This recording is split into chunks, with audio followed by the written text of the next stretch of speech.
One of the best builds you can play right now in ESO by far for solo content and especially for the new Endless Archive is basically Unkillable. And the weird thing is you don't even need a heal. Hey everybody, welcome back to the channel. HTM here with an update for the very powerful solo Magicka Sorcerer Infinity build for ESO. Not only is this build extremely easy to play, only using one skill bar and 2 to 3 damage skills, but as I said, you don't even need to slot a heal on this build. But that's because we can get over 8,000 health recovery in addition to maxed out resists, letting you survive pretty much anything. So this is the ultimate easy Magicka Sorcerer build for the Elder Scrolls Online, and I can't wait to show you how it works in the Endless Archive. But first, a quick word from today's video sponsor, Dragonair Silent Gods, who've offered an exclusive gift code that lets you join D&D Legends in Dragonair, link in the description down below. Dragonair Silent Gods is an open-world strategy RPG with a Western fantasy theme integrating classic Western tabletop RPG gameplay that's inspired by Dungeons & Dragons and has gained over 10 million downloads worldwide, securing the top spot in more than 10 regions since its global launch. In Dragonair, battles take place on intricately designed game boards where players must strategically deploy their team of heroes to engage in real-time combat. But Dragonair also includes game characters and mechanics that D&D fans know and love, on predictability, dice roll checks, unique character designs, and tactical decision making. Of course, Dungeons & Dragons is the world's most popular tabletop role-playing game, and the first phase of Dragonair's collaboration with Dungeons & Dragons started on November 17th and is now live on Windows, Mac, Steam, and Epic with compatibility on Android and iOS. And during this collaboration, Drizzt and his Black Panther Guinevere will have an independent and complete storyline, with more characters to come through future seasonal releases. So what are you waiting for? Download Dragonair Silent Gods using the link in the description to get started, and thanks again to Dragonair for sponsoring this video. Alright everybody, here we are back on the solo Magicka Sorcerer build for the Elder Scrolls Online. One of the easiest builds you can play in ESO, and a great option now for the Endless Archive, especially if you want to go through this solo, complete a couple arcs, get your class sets knocked out.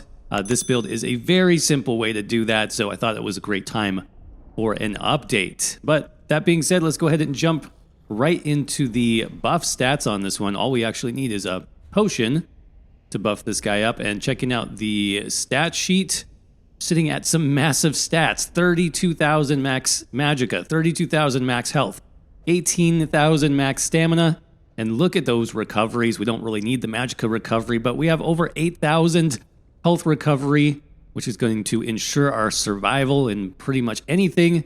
Good weapon damage and spell damage, 35% crit chance, and look at those resistances maxed out as well. So the stats are very impressive on this particular setup, and it does great for any solo content in the game, but especially in Endless Archive. Now, of course, being a Magicka Sorcerer, we're going to put 64 points into max Magicka. As far as the Mundus Stone goes, if you do want to get over that 8,000 health recovery mark, something like the Steed Mundus, which gives you bonus movement speed and health recovery, is very helpful. But otherwise, if you're not too concerned about that, if you want more damage, then that would probably substitute the Lover Mundus here. That's going to help you clearing through those trash packs in Endless Archive a little bit quicker. See, there's lots of buffs that we have here passively on this build as well. I'll talk to you in a minute about where those come from. The most powerful is still the Empower buff.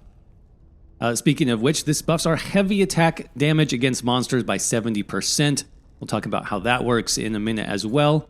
But in terms of the food buff, Bewitched Sugar Skulls is really helping us get those max stats as high as possible, buffing our health, stamina, and Magicka. Plus that extra health recovery. As you can see, we're stacking into health recovery to sort of be a passive heal, ensuring that survivability on this particular setup. And then I did mention pretty much the only, active buff we have is that potion. And this is actually pretty unique. It's called Essence of Health, but what this is actually, it's an armor potion with some health and health recovery thrown in. So you can see we get a burst of health immediately, so kind of like a mini burst heal, which is actually nice. That's actually amplifying all our other health recovery buffs, which is really nice. And then it's increasing our spell and physical resistance by 50 to 80 for the entire duration of the potion.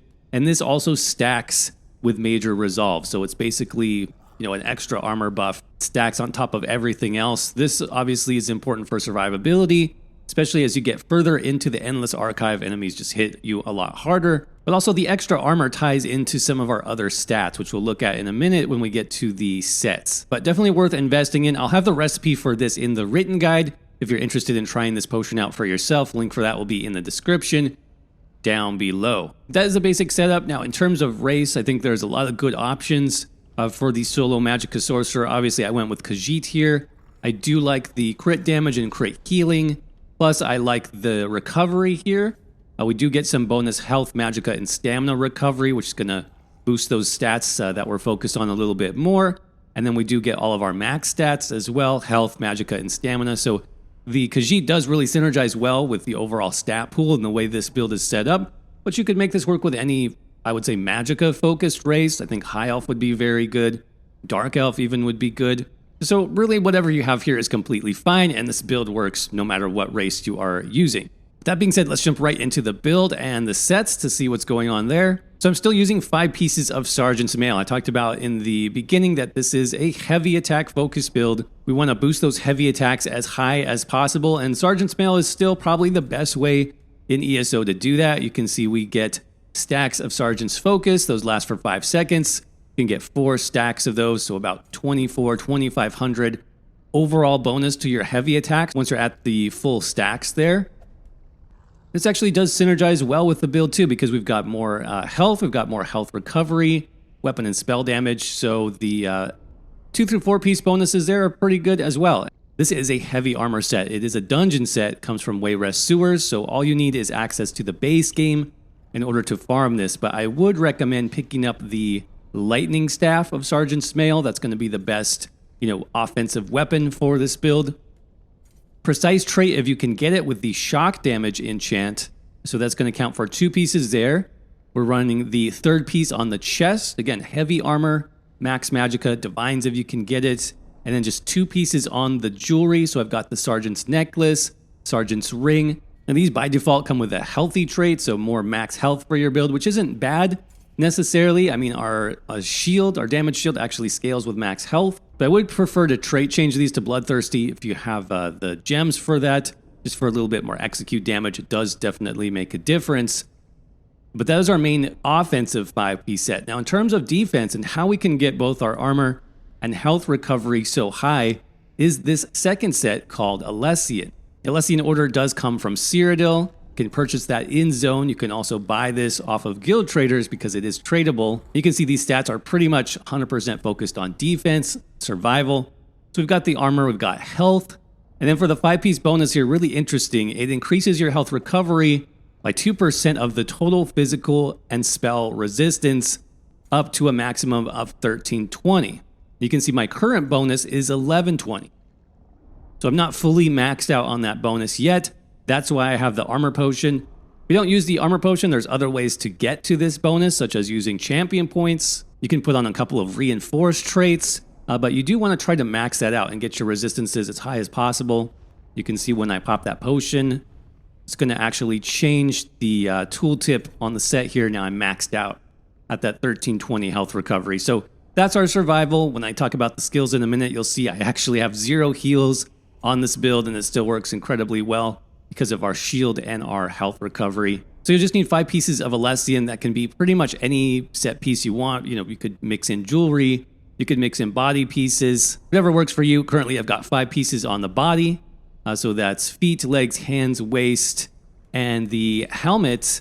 And then that's just going to leave a couple pieces left over. I am using a 1-piece monster set. That's going to be a light slime craw. This gives us a little bit of bonus critical chance, which is nice. And then obviously for our final and most important piece, this is a 1-bar build, so we are using the Oaken Soul Ring to full effect here. I talked about the Empower buff. That's where we get that 70% bonus heavy attack damage, but tons of other buffs here, which make this build so easy. I mean, we're talking about Minor Berserk, Minor Courage, Major Sorcery, Major Prophecy, so all of our buffs taken care of.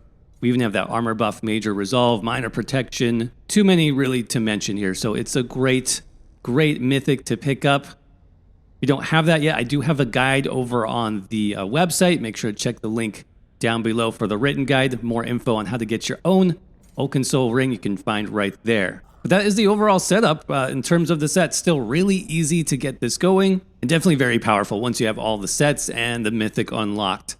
Let's jump into the skills next, which is even easier, of course, because this is a 1-bar build. Now I'm starting with our Pet Summon Volatile Familiar that comes from Daedric Summoning. That's your first ability here, and this is just some nice, solid AoE damage. The other thing I like about this too, especially for the Endless Archive, is the second hit stuns enemies around it for 3 seconds. So that's a pretty nice stun. This is going to be great for trash packs. So basically I will cast the pet's ability.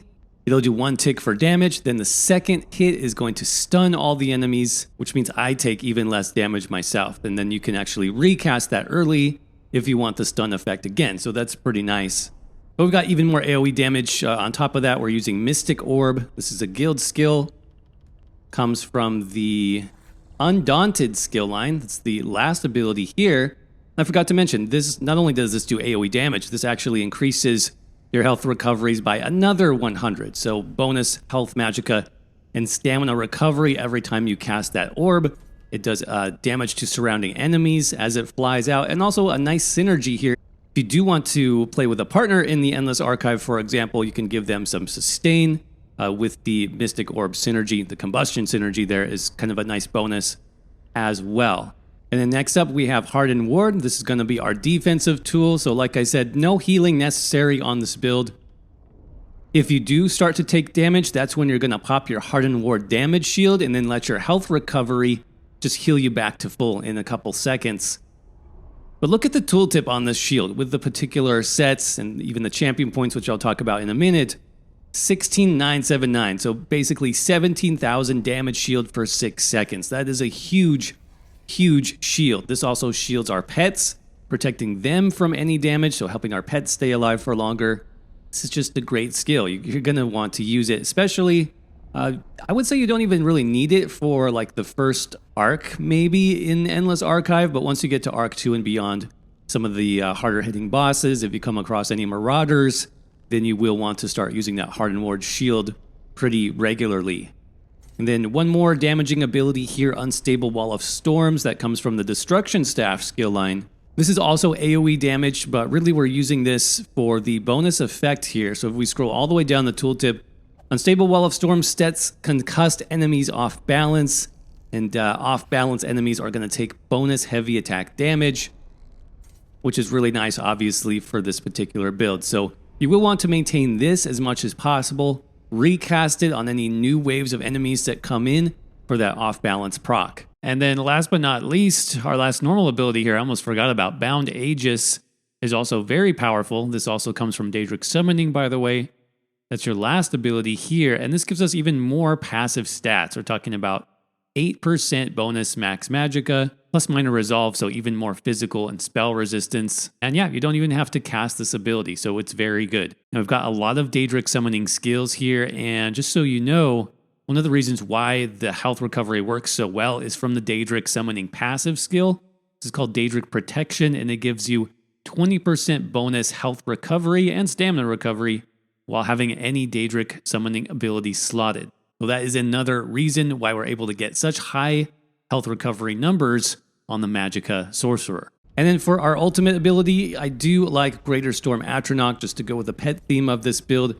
It also does good damage. It also does a stun when you summon the Atronach in first, so that is nice if you time that correctly. But a really good damaging ultimate. Now, I won't be casting this necessarily all the time. The way I've set this build up, the more ultimate you have, the more health recovery you have, so you can actually save this just for, when you want to push through enemies, when you want to do a little bit more damage, then I would cast my ultimate, even if you have another ultimate like Shooting Star, for example. But you can hold on to your ultimate in other cases to boost your health recovery as high as possible. But that is the skill setup. Now, there are a couple of modifications I would make for certain parts of the Endless Archive. I will say that your pets don't always survive some of the more difficult bosses, especially Thoat Replicanum, the Arc boss in Endless Archive. Your pet's probably not going to survive that one. So I do typically swap the Volatile Familiar out for just a regular damage over time effect. My favorite probably is from the Mages Guild here, Structured Entropy. This will give us a nice single target dot, plus heals us back every 2 seconds. So this can be nice to swap out. I'll also swap this out on boss rounds occasionally if I get a specific verse. There is a specific verse you can get there that doubles the damage of your guild skills. Actually, it's more than 100%. So this ends up being like a 50k damage tooltip on Structured Entropy. Plus, we're already running, Mystic Orb. So if you get that guild skill bonus in Endless Archive, you might want to stick on Structured Entropy there as well. So that's just another easy option to consider. But again, if you want to see all the details for that, check the written guide for more information. Link for all the skills and alternate skills will be right there. Next up, let's showcase some gameplay for the Endless Archive. I just did want to show sort of how easy this build is and how the rotation works. This is a good example against the Marauder, where you can see I'm not really taking a lot of damage. And even if I do take, a hit, my health is going to pop back up in the next 2 seconds, thanks to our health recovery. But if you are feeling, too much pressure, the boss is hitting you too hard, or if there's a lot of adds, then that's when you can use your shield, and that's going to give your health recovery a few extra seconds to work. But you can see I'm just doing my basic damage skills here. The pet died, but that's okay. I can recast him, maintain my Mystic Orb, maintain my Wall of Elements, and then make sure I'm just doing, that basic heavy attack with my skills in between. So the Marauder is going to go down here pretty quickly. Not really any issue at all. And I'm going to have a couple more waves of trash pack spawn here. So you can see you want to start with the pet, get your Mystic Orb going, then do your wall. Focus fire on anything that's off balance because you're going to get more bonus damage there. And then you can see I can actually recast the pet as I did there. I got another stun against those enemies, so I don't have to worry about them damaging me. That's going to be really helpful in the later arcs. And then same thing again here. Pet, Mystic Orb, Wall of Elements. Focus fire on anything that's off balance. And you can see stuff is just dying. Stuff is just dying very, very quickly. One more mini boss here to go, but hopefully that shows you how simple and effective the build is. And if you do want to see more of the gameplay, I do have a full Endless Archive run that I posted on the Magicka Sorcerer for our Tier 2 channel members. And if you're interested in supporting the channel, that's just one of many, many unique and exclusive videos you can get access to. You can find more information on that with the join button or the membership link down below in the description. All right, let's talk champion points next. Starting in the green tree, we got just the basic stuff here, starting with Steed's Blessing, Treasure Hunter, we got Rationer, and then Liquid Efficiency. Over in the blue tree, I've gone with Wrathful Strikes, Deadly Aim, Thaumaturge, and probably the most important one here, you might want to pick this one up first actually, Weapons Expert is going to give you 20% additional bonus damage done with light and heavy attacks. That's 4% per stage, so yeah, go ahead and start there to boost your heavy attacks as high as possible. Get the other stuff when you can. Also, make sure you do not forget your defensive sort of passive stars here. Quick Recovery, Hardy, Elemental Aegis, and especially Preparation. This is an extra 10% damage reduction. It only costs you 20 champion points, so that's really good for soloing content as well. And I was playing around a little bit with the Exploiter CP star here. This is another slotted star, so you have to replace something here, probably Wrathful Strikes. But this is going to give you a 10% bonus damage against off-balance enemies. Now, the problem with off-balance is there is a cooldown, so on bosses, you're not going to have 100% uptime. So there are occasions where this slotted star is basically useless. You're not getting any bonus from it. But when it is active, you're getting that extra 10%. We know that off-balance enemies already take bonus damage from heavy attacks, so you can stack up that damage pretty fast if you're good at, targeting with your Wall of Elements, making sure the right enemy gets put off balance. You can get some pretty good damage from this as well, so just something to think about there for your champion points. And then let's talk about the red CP stars finally. Remember I talked about you can get more armor that comes from the fortified star. I don't actually need that using the sets and the armor potion that I'm using. So instead I went for rejuvenation, just a little bit extra health recovery, right? That's going to stack with everything. Plus boundless vitality. The extra health we already talked about actually boosts our damage shield, so that is great. But then speaking of damage shields, Bastion is definitely a must-have. 15% bonus effectiveness for your damage shield. That's really helpful, pushing that shield as high as possible. And then sort of the secret to making the health recovery work on this build, I talked about you can hold on to your ultimate, and the reason why you want to do that is strategic reserve. So it's 30 health recovery for every 10 ultimate you have. So that's going to be 30 times 50 if you're at the max, which is 500 ultimate. So an extra base 1500 health recovery that you can get just from this one slotted CP star. It's pretty powerful. Definitely recommend you try it out. But just like the name suggests, you do need to be kind of strategic with that, saving your ultimate when you need the extra recovery, and then using the ultimate when it's safe to push out more damage. But that is the champion points. Again, if you want to see the full breakdown there, I do have it listed for 300, 600, 900, and 1200 champion point builds over in the written guide. Again, link for that is going to be down in the description, so make sure you check that one out. And if you're curious, the outfit style here, I've gone with all light armor pieces. This is the Blessed Inheritor style, and this comes from the Balsanar dungeon.